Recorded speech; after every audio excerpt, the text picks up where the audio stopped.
Michael Jordan is without a doubt one of the greatest players to ever lace up in the NBA. But if you had to choose just one season from MJ's career that cemented his legacy the hardest, which would it be? Maybe you'd choose the 1996 season, leading his team to the second greatest record of all time while actually capping it off with the championship, unlike someone. Or what about the 1988 season? MJ won the Defensive Player of the Year and MVP while averaging 35 points a game. Or how about the 1993 season, capping off his first three-peat while going into his first retirement on top of the basketball world? Or what if I told you that it's none of these seasons? What if I told you it was the season where Michael Jordan won his very first championship, disproving the narrative that he wasn't a winner?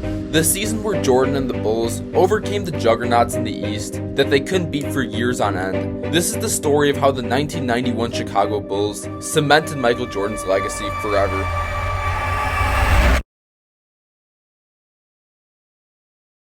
When you hear the name Michael Jordan, what do you think?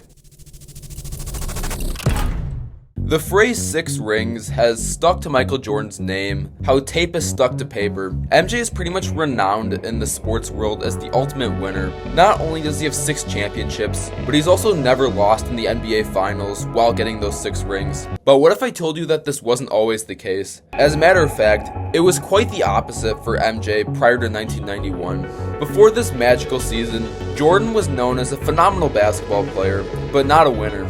He was an amazing talent, but his playstyle didn't translate to winning basketball. He needed to get his teammates more involved to have any shot of winning. But this would eventually change. But not after a brutal path of heartbreak after heartbreak, year after year, truly testing and hardening Air Jordan to get him into championship form.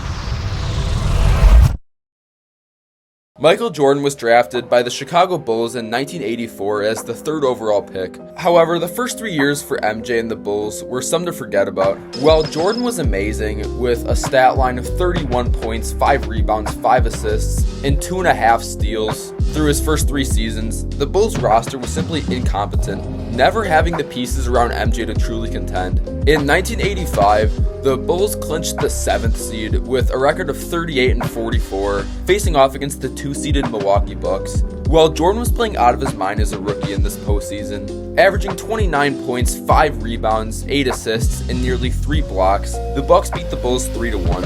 And it was a similar story in 1986 and 87. MJ was playing simply amazing, pretty much doing whatever he wanted to against the Celtics both years.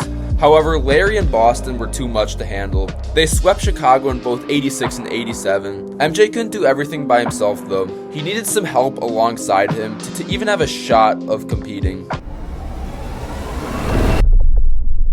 The next era of Chicago Bulls basketball is what I like to call the in-between area. While the Bulls weren't getting completely slammed in the first round year after year, they still weren't at championship level yet, going through some heartbreaking losses in the postseason. In 1987, Chicago had 2 of the top 10 draft picks, and their choices would completely alter the fate of this franchise. With the 5th pick, the Bulls selected the jack-of-all-trades, athletic 6'8" wing Scottie Pippen, and with the 10th pick, the Bulls picked the two-way force in the paint of Horace Grant. While Pippen and Grant both got off to slow starts in the league, they would eventually become key contributors of the Bulls down the road. The Bulls finished the 88 season with a record of 50-32 and clinched the 3 seed, improving their record by 10 games. MJ won both the MVP and the Defensive Player of the Year, becoming the first ever player at the time to achieve this milestone. But the postseason would show how meaningful these awards actually were.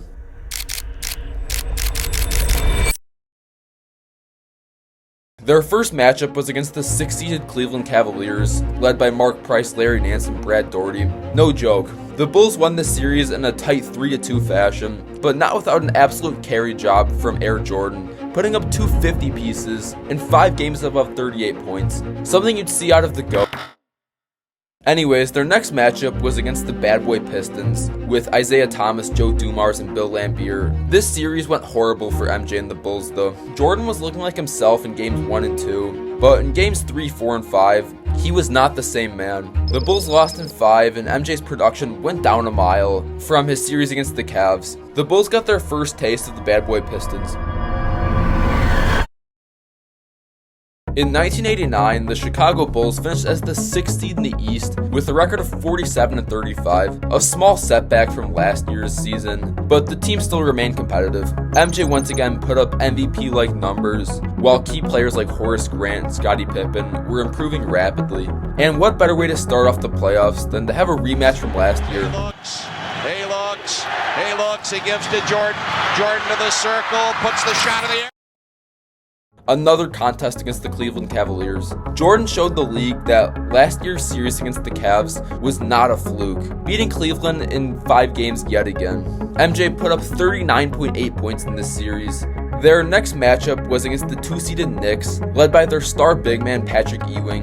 The Knicks were no joke, a very physical and chippy team. But Jordan was once again unstoppable, averaging 35 points, 9 rebounds, and 8 assists on 55% shooting. The Bulls beat the Knicks in 6 games, and it was time to go to the conference finals. The Chicago Bulls had their chance of getting their revenge on the team that eliminated them last year, another matchup against the Detroit Pistons. And at first, MJ's Bulls looked like the better team, taking a 2-1 lead and feeling destined to seek vengeance. Well, that's until the Pistons took the Jordan rules to the next level and won 3 straight games, claiming them this series. What was supposed to be the Bulls' breakout year was spoiled. The Bulls in 1990 looked like a way better team, improving their record by 8 wins. MJ led the league in scoring and steals, and Scottie Pippen got his first All-Star appearance of his career. The Bulls clinched the 3rd seed this season, only behind, them. Their first round matchup was against the 6-seeded Milwaukee Bucks, who the Bulls took care of relatively quick. In the conference semifinals, the Bulls matched up against the Charles Barkley-led 76ers, where Jordan and Pippen combined for nearly 64 points a game on 54% shooting this series, gentlemen sweeping Philly. However, their conference finals matchup though,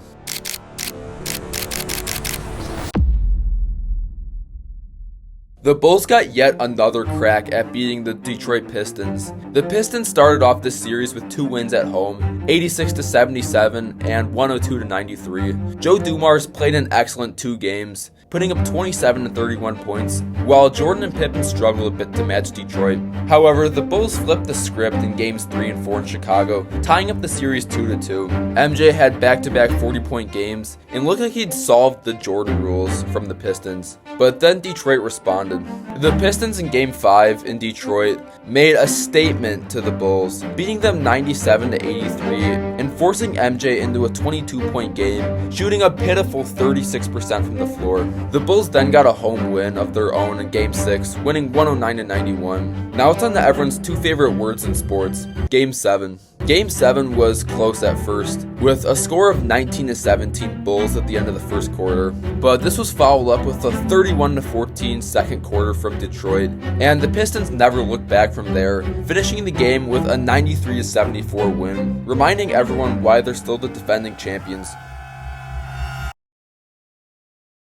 1991 was yet another improvement for Chicago, going from the 3 seed to the 1 seed, and increasing their win count by 6 games. MJ won a second league MVP, averaging 31 points, 6 rebounds, 5 assists, and near 3 steals a game. Scottie Pippen finally got some Defensive Player of the Year votes, and the Bulls were looking to make another deep playoff run.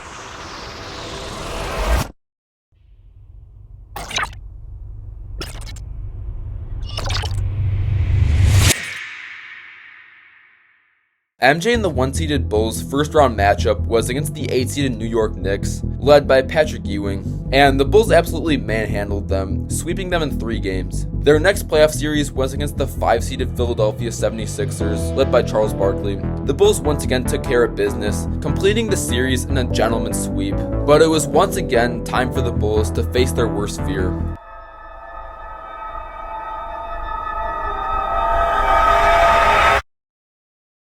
It's the series that everyone's been waiting for. The Detroit Pistons were looking to defend their back-to-back championships, looking to three-peat, while the Chicago Bulls and MJ were looking to finally climb the mountain of the Eastern Conference and make it to the NBA Finals, and the Pistons were their last obstacle in the way. The Bulls had improved as a team by 6 wins, while the Pistons actually regressed by 9 wins. Detroit's core roster was starting to show clear signs of aging. Would this be the year that MJ and the Bulls beat?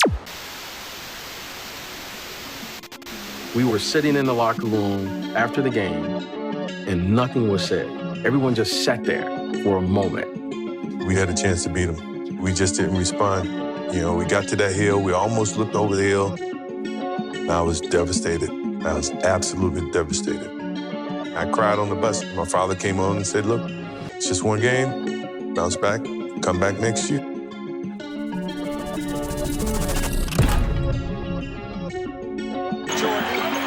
Jordan against Rodman, 8 on the clock. Michael Jordan the drive, baseline right, lead in, jumper, banked it in! Yes! Michael brings it up, they're chasing him with 2 guys. Jordan in for the right, all the way to the hoop, scoops it in! Backboard, other than the one hoop. We had a delay in game one. Jordan slices in. Told you before, 17 minutes, they've gone 6 more without a basket from up front. Jordan gets to the angle, and he's guarded by a guy who's 1 foul away from being disqualified. Jordan wants the ball. 7 rebounds and 23 points. Here's a knockaway by Armstrong to Pippen, ahead to Jordan for the jam. The Chicago Bulls got full revenge on Detroit, sweeping them in 4 games and showing no mercy in the process. MJ seemed to have raised above the Jordan rules, showing that he was no match for the physicality the Pistons brought. While Detroit, they fell short. The Bulls finally got their sweet revenge after 3 straight seasons of losing to the Pistons. With this series win, the Bulls clinched their first ever NBA Finals appearance in franchise history, but their opponent was no one to feel easy about. The 1991 NBA Finals was a thriller of the new coming dynasty of the Chicago Bulls versus the dynasty that had completely controlled the NBA in the previous decade. Ever since the Lakers drafted Magic Johnson in 1979, the Lakers made it to 8 NBA Finals and won 5 championships in the span of 11 years. Along with that, the Lakers had 6 60-win regular seasons and never had a record below 54 wins. The Lakers had built up a culture of winning. It was the standard they had created. While the Bulls were just getting their first taste of success, this NBA Finals was going to be interesting. Game 1 of the 1991 NBA Finals was a thriller. It was a pretty close game the entire time. Both teams took turns sharing the lead. Michael Jordan went for 36, 8, and 12 this game, while Magic Johnson had a triple-double of his own. The game was winding down. This gave the Bulls the opportunity to put the game out of reach for LA. 5 on the 24, Jordan. And Perkins rebounds. Lakers spending their final timeout. MJ couldn't hit the shot though. With 23.5 seconds remaining, the Lakers had a chance to take the lead and steal this game. Mike Dunleavy going with the shooters. Teagle, Scott, Perkins, Worthy, and Johnson. Bulls by 2. You see the clock running down. And Perkins goes for 3. He's got it. He went for the shot from downtown to take the lead. Money. The Bulls wouldn't score any more points, and the Lakers would win 93-91. Was MJ really that clutch player everyone had been saying? Was Chicago really built for these types of moments?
Air Jordan and the Bulls proceeded to win 4 straight games to seal off Chicago its first ever championship. Michael Jordan was crowned the Finals MVP, averaging 31 points, 6 rebounds, 11 assists, and nearly 4 combined steals and blocks, while being the only other player besides the man he just beat, Magic Johnson, to average 11 assists or more in the NBA Finals. After all the bumps, potholes, and detours along the way, Michael Jordan had finally proved that he could lead his Chicago Bulls to a championship. And he did it again, and again, and again, and again, and one more time just for fun. This is how the 1991 season cemented the legacy of Michael Jordan forever.